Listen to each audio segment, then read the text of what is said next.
नमस्कार। एक लंबे अंतराल के बाद आज मैं फिर एक नए विषय के साथ आप सभी के समक्ष प्रस्तुत हूँ।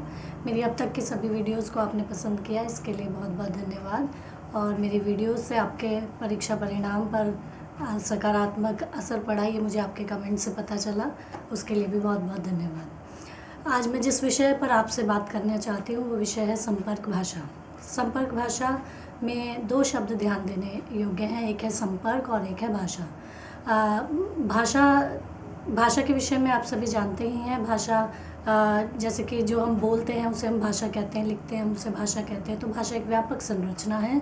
जब इसके साथ संपर्क शब्द जुड़ जाता है तो ये एक अलग अवधारणा को व्याख्यायित करती है। संपर्क भाषा कॉन्टैक्ट लैंग्वेज को कहते हैं। इसे अंग्रेज़ी में इंटर लैंग्वेज भी कहा जा सकता है, कॉन्टैक्ट लैंग्वेज भी कहा जा सकता है। भाषा शास्त्री भोलानाथ तिवारी ने कहा है कि जो भाषा अन्य व्यक्तियों के साथ, अन्य लोगों के साथ संपर्क के काम में आए वह भाषा संपर्क भाषा कहलाती है। इसका मतलब यह है कि जैसे भारत बहुभाषी राष्ट्र है जिसमें कई भाषाएं बोली जाती हैं, कई भाषा में लोग आपस में अपने विचारों का आदान प्रदान करते हैं। उसमें अनेक भाषाओं की उपस्थिति में किसी एक सुविधाजनक भाषा को व्यक्ति यानी कि दो या दो से अधिक व्यक्ति, एक राज्य दूसरे राज्य से, राज्य, केंद्र, देश और विदेश में संपर्क स्थापित किया जाता है, उस भाषा को हम संपर्क भाषा कहते हैं। संपर्क भाषा का प्रयोग अंग्रेज़ी के लिंग्वा फ्रैंका शब्द के अर्थ के रूप में लिया जाता है, जिसका अर्थ होता है लोक बोली या सामान्य बोली। इसका मतलब यह है कि संपर्क भाषा सामान्य जनता के संपर्क में संपर्क का कार्य सिद्ध करने वाली भाषा होती है। इसका मतलब है कि व्यक्ति जो कि अन्य भाषाभाषी लोग हैं उन व्यक्तियों के साथ जब संपर्क स्थापित करते हैं तो जो एक केंद्रीय भाषा होती है, उन दोनों के बीच में जो एक मुख्य भाषा होती है जिसमें वो आपस में बातचीत करते हैं, उस वक्त वह भाषा संपर्क भाषा कहलाती है। तो संपर्क भाषा लोक बोली हो सकती है, एक सामान्य भाषा हो सकती है। इस आधार पर हम कह सकते हैं कि संपर्क भाषा द्विपक्षीय भाषिक संरचना है जो दो तरीके के भाषा बोलने वाले लोगों के मध्य विचारों के आदान प्रदान का काम करती है। इसके साथ साथ हम ये भी कह सकते हैं क्योंकि भारत बहुभाषी राष्ट्र है, इसमें कई भाषाएं बोली जाती हैं, अलग अलग क्षेत्रों में अलग अलग भाषा बोली जाती है, अलग अलग बोलियां बोली जाती हैं। तो तब इतनी सारी भाषाओं के बीच में, क्योंकि एक क्षेत्र के लोग दूसरे क्षेत्र की भाषा को जानते हों, उसमें बातचीत कर सकते हों, उसे समझ सकते हों, ये ज़रूरी नहीं है। इसलिए वहाँ ज़रूरत पड़ती है कि कोई एक ऐसी भाषा हो जिसमें व्यक्ति आपस में अपने विचारों का आदान प्रदान दो अलग अलग भाषी होने के बावजूद कर सकें, तो वो काम संपर्क भाषा करती है। भारत में संपर्क भाषा के रूप में हिंदी को स्थापित किया गया है। हालांकि इसके पीछे संविधान में कोई प्रावधान निश्चित नहीं है, लेकिन फिर भी लोगों की सुविधा अनुसार जो भाषा सबसे ज़्यादा यहाँ बोली जाती है, जिस भाषा को लोग ज़्यादा प्रयोग करते हैं, वो भाषा हिंदी भाषा है। तो हिंदी संपर्क भाषा का काम करती है। इसके लिए हम ये कह सकते हैं कि संपर्क भाषा का श्रेय उसी भाषा को प्राप्त होता है जो किसी भी राष्ट्र के ज़्यादा से ज़्यादा लोग बोलते हैं, समझते हैं, और जिसमें लोग ज़्यादा से ज़्यादा अपने विचारों का आदान प्रदान करते हैं, एक दूसरे को अपनी बात संप्रेषित करते हैं। संपर्क भाषा बनने के लिए भाषा में कुछ विशेषताएं होनी ज़रूरी होती हैं, क्योंकि हर भाषा संपर्क भाषा नहीं बन सकती। सबसे पहली चीज़ तो ये होती है कि संपर्क भाषा बनने के लिए भाषा में वह भाषा बोलचाल की भाषा होनी चाहिए, यानी कि सामान्य जनता उसे बहुत आसानी से प्रयोग में लाती हो, बोलचाल के लिए वो सामान्यतः प्रयोग की जाती रही हो।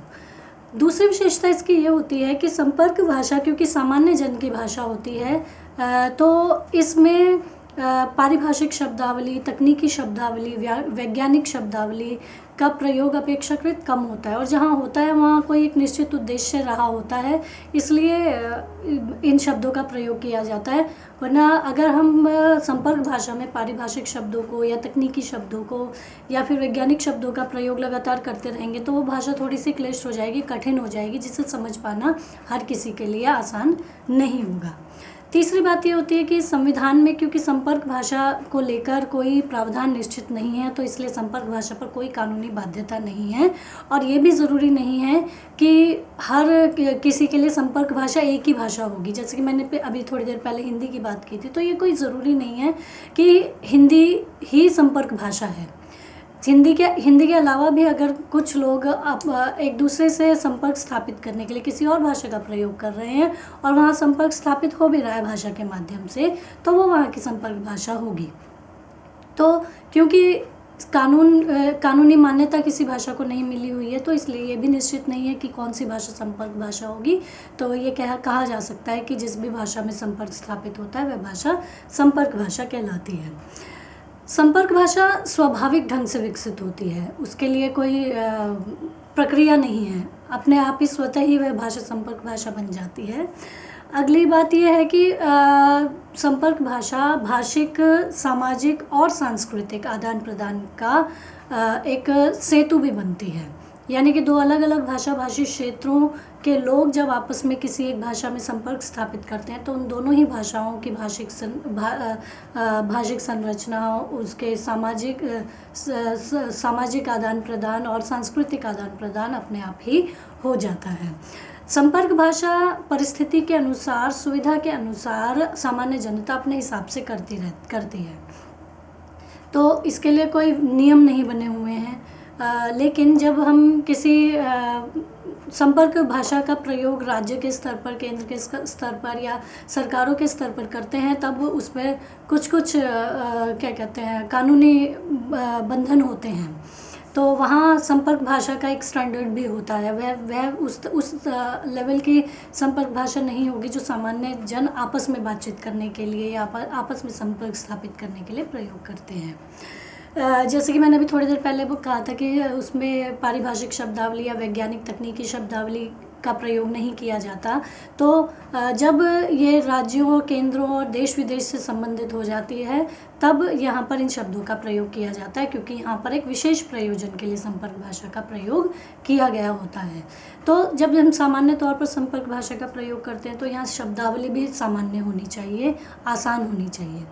इसके साथ साथ संपर्क भाषा में क्लिष्टता नहीं होनी चाहिए। अगर संपर्क भाषा मुश्किल होगी तो एक व्यक्ति तो उसे समझ पाएगा, लेकिन दूसरा व्यक्ति जिसके साथ संपर्क स्थापित करना है वह व्यक्ति उस बात को समझ पाएगा, ये ज़रूरी नहीं है।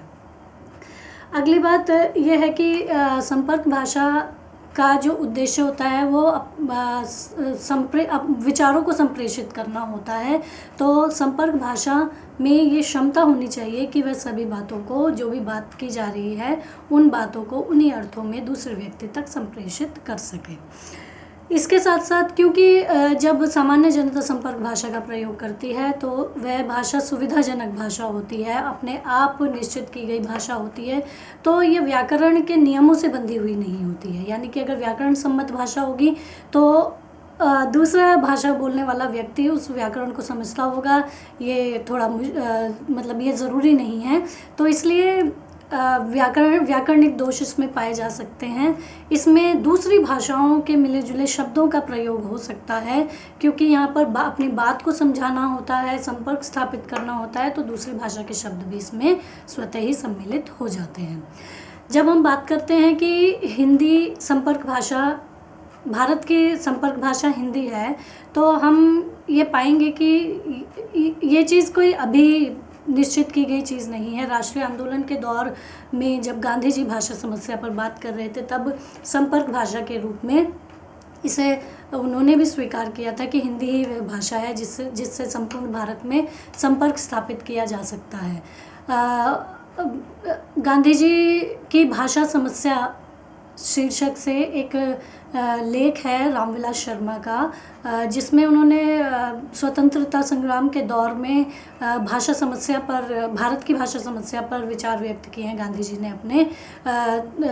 उसमें उन्होंने कई सूत्र बताए हैं, जिनमें से एक सूत्र ये भी था कि भारत की संपर्क भाषा बनने का श्रेय सिर्फ हिंदी को ही दिया जा सकता है, क्योंकि हिंदी ही पूरे भारत को एक सूत्र में बांध कर रखती है और ज़्यादा से ज़्यादा लोग उसे समझते हैं, जानते हैं, उसके निकट हैं, वो भारत की एकता की सूचक है।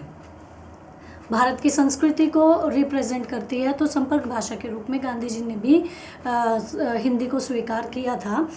ये रामविलास शर्मा का एक लेख है, गांधी जी की भाषा समस्या। आप चाहें तो इसे एक बार पढ़ लें तो आपको और अधिक मदद मिलेगी इस बात को समझने के लिए। भारत में संपर्क भाषा के रूप में, जैसे कि मैंने अभी कहा कि हिंदी का प्रयोग सबसे ज़्यादा किया जाता है क्योंकि वो सबसे ज़्यादा बोली और समझी जाती है। 1991 में जब जनगणना हुई थी तब यह पाया गया था कि हिंदी भाषी क्षेत्र और अहिंदी भाषी क्षेत्र दोनों को मिलाकर भारत में 73.31 यानी कि 73.31% लोग हिंदी भाषा को जानते हैं, बोलते हैं, समझते हैं। तो ये आंकड़ा काफ़ी है ये जानने के लिए कि भारत की संपर्क भाषा बनने के लिए हिंदी में पर्याप्त गुण हैं, क्योंकि ज़्यादा से ज़्यादा लोग भारत के हिंदी को बोलते और समझते हैं। संपर्क भाषा ही एक ऐसी भाषा होती है जो पूरे देश को कहीं ना कहीं लाकर एक बिंदु पर जोड़ती है, और भाषा में हिंदी में ये गुण है जो कि भारत की एकता को व्याख्यायित करती है, भारत की संस्कृति को व्याख्यायित करती है, वहाँ की सामाजिक, सांस्कृतिक, आर्थिक परिस्थितियों को, हर चीज़, भारत की तमाम चीज़ों को व्यक्त करने की क्षमता हिंदी में है। तो संपर्क भाषा पर अभी तक जो मैंने चर्चा की है, ये चर्चा अपने आप में पर्याप्त है। ये प्रश्न जो है अक्सर परीक्षा में आता है, इसलिए मुझे लगा कि ये महत्वपूर्ण विषय है और इस पर वीडियो बनाई जानी चाहिए। तो इसको आप अपने एग्ज़ाम से पहले एक बार ज़रूर पढ़ के जाइएगा, ये इम्पॉर्टेंट है और ये लगभग 5 नंबर का ये उसमें परीक्षा में आता भी है। तो इस वीडियो को मैं यहीं समाप्त करती हूँ। धन्यवाद। कोई भी आपके प्रश्न हो तो आप कमेंट बॉक्स में मुझसे पूछ सकते हैं। धन्यवाद।